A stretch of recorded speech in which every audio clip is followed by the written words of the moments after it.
In this video, you will learn how to use wildcards in the terminal. Wildcards are special characters to rapidly specify groups of files or directories.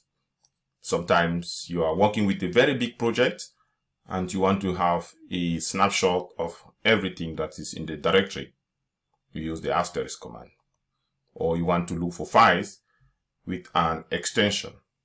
For example, files that have .txt as the extension, or .html or any extension. Or you want to look for files that start with a particular character or set of characters. Maybe you want to look for files that start with a particular character or pattern and have an extension. Or you want to create files and directories on the fly.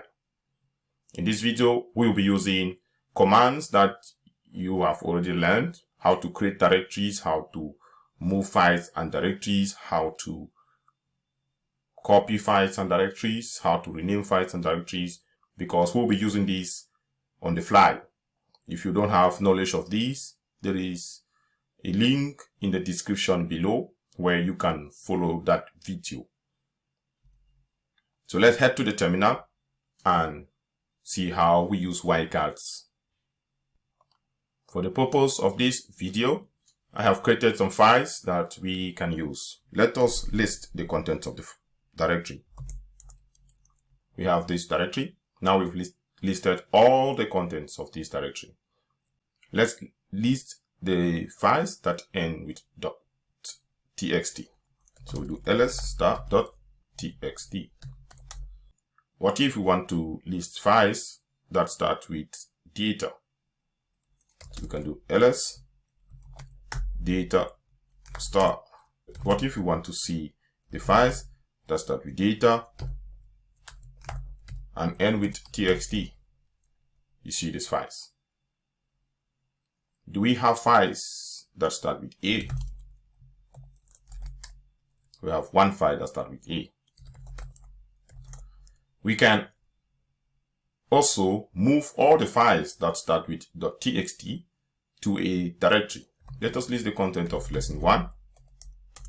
There is nothing inside. Let us copy, or let us move so it will be clearer. Move everything that ends with .txt into lesson 1. Now we don't have any .txt file here, but if we list the content of lesson 1, we have them moved there. There is also another wildcard that we can use to create files and directories on the fly. If we want to create a directory called module 1, we will do normally we do like this: module 1 and module 2. Actually, I wanted to create directories called module 1 and module 2. You see that I made an error here when I was typing this one. This error can be avoided if you use this wildcard.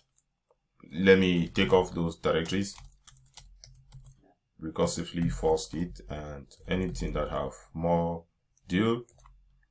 So it deletes this using wildcard and it is gone. So to create those directories again using wildcards, we have module and 1, we need 2. That's it. Now we have what we wanted. No errors. You can also create files using the same manner. Normally we create files like this: touch and file 1.html, file 2.html, like that. So you have those files. You could always do this like this: file 3, 4, 5, 6.